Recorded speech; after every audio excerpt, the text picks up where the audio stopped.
On Thursday, August 30th, Governor Phil Scott and an entourage of more than 20 top state officials converged on Bennington County for the day, fanning out across several spots to hear from local residents about concerns and challenges in the hopes of connecting them with state leaders in a position to help. This is the 5th time the governor has organized one of these Capital for a Day initiatives. Rutland, Caledonia, Windsor, and Franklin counties have each been visited by the governor and his administrators so far. The day's events opened in Bennington with a community discussion on the response to the PFOA contamination of drinking water, a tour of the Veterans Home, and a ribbon-cutting ceremony to reopen the Morse State Airport. From there, the governor and other cabinet members and commissioners made stops in other parts of the county. Anson Tebbetts, the state's Secretary of Agriculture, made one in East Arlington, stopping at the Village Peddler, a specialty chocolate shop. Tebbetts made another stop in nearby Sunderland to visit the Wilcox ice cream plant before heading north to join the governor and other state officials at a luncheon at the Inn at Manchester, hosted by the Bennington Area Chamber of Commerce. The governor, along with other state officials, spoke about and took questions on the issues facing the state's workforce and economy.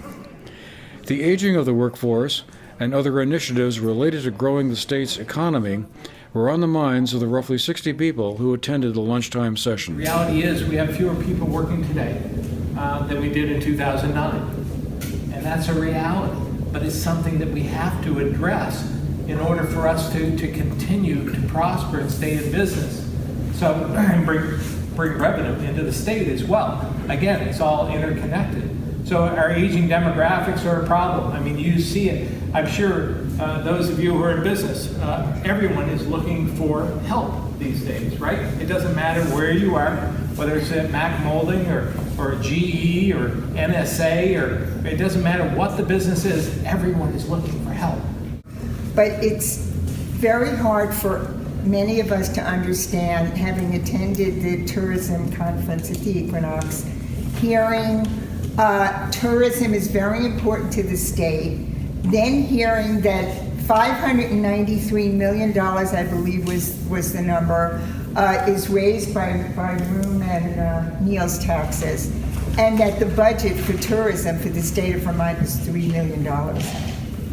It does raise an important issue, and if we had more money, I'm sure Steve can attest to, and others, we would do more. I mean, we have requests every single day from different venues that would like us to invest more in their initiatives that would bring us more return.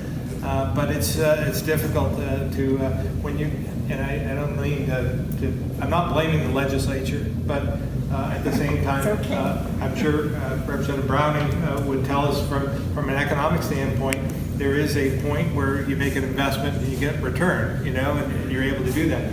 $3 million, is it? I was thinking it was a little over 3. Yeah, 3.2. It's not a lot of money in some respects for, as you said, our largest industry. From there, the governor and other officials headed a few miles north to the Manchester Firehouse, where they heard from and talked with firefighters and emergency medical service personnel on issues they were confronting. Jamie Foster, Arlington Fire. I mean, what it all comes down to is we're not keeping people in the fire service, and then they're getting old like grub here, and we don't want them around anymore. No. But we need to do something for retention, and we're not doing it on a statewide level that anybody down here is seeing. We've talked about it down here many times.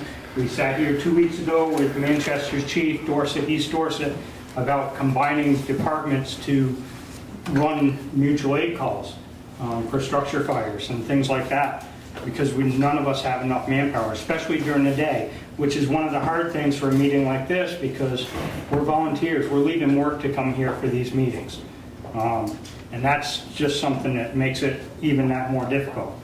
But incentives of some sort to get volunteers in the department and stay there. We've talked about it in Arlington several times about, can we go to the town and ask for a tax break of some sort? It might work for some, but not everybody owns property. Is there something we can do as far as income tax to give everybody a little break as an incentive to stay? In terms of incentives, and I don't know if the governor wants to add it, this is a discussion that I know is statewide among the fire service, and it's a challenge. When you start talking about incentives, It's how do we do it in an equitable way? The average age of a construction worker right now is about 56 years old. When you look at, electrician, plumber, auto technician, construction worker, of all categories, we don't have them. And that's what I keep talking about. Our aging demographics in our state are inhibiting us in so many different ways. The ripple effect is dramatic. We started our junior program. We started a juniors program, which has brought in several young people. And we're retaining some of them, but from 14 to 18 as a junior. When they're hitting 18 and then our bylaws are telling them they've got to take the training, 180 hours, they're going off to college and whatnot, they're not coming back. So, I mean, we're getting some young people in, but once they hit the training and all that, they're gone. Meanwhile, Tax Commissioner Kai Sampson and Douglas Farnham, an economist and policy director, were joined by other state officials in 2 meetings at the Manchester Community Library. Over the course of the 2 meetings, they discussed changes in tax policy and issues about recent legislative changes pertaining to lodging operators. We spoke with both of them afterwards on questions they were facing or that came up during their meetings. The one response I have to recent ideas of moving more of education finance to income is that we're already in a very convoluted way, very much income-based in education, and that 70% of Vermonters pay a property tax based on their income, adjusted by their income. So it's already very heavily income-sensitized system, I think more so than in any other state. So I think while a lot of folks would like to see more emphasis on income in the education tax, maybe they're not fully recognizing how much sensitivity there is to income already in our system. Do we have a level playing field now with Airbnb and traditional lodging establishments, or is there still concern that we're not quite as good as it could be? So with casual rentals that use Airbnb, I feel confident that there is a level playing field now with that particular audience because of the agreement with Airbnb, which they agreed to make public, which is why I can talk about it with you. Otherwise, I wouldn't be able to. They collect and remit all the tax. So we have audit rights with Airbnb that we can exercise, and we're confident they're in good standing. They're a compliant taxpayer. A meeting at the Reedsboro Town Office focused on internet broadband capacity, and another meeting in Bennington at the Turning Point Center looked at the opiate and addiction treatment situation. Still another meeting with local education officials in Bennington centered on workforce and education issues, much like the luncheon in Manchester would later in the day. The wrap-up of the day came in Peru, where the governor, joined by the entire group of officials who had made the journey, cut a ceremonial ribbon officially reopening Johnny Seesaw's, a restaurant and inn which has been restored and rebuilt. The well-known inn has been a landmark along Route 11 next to Bromley Mountain Ski Area and has been closed for the past 4 years.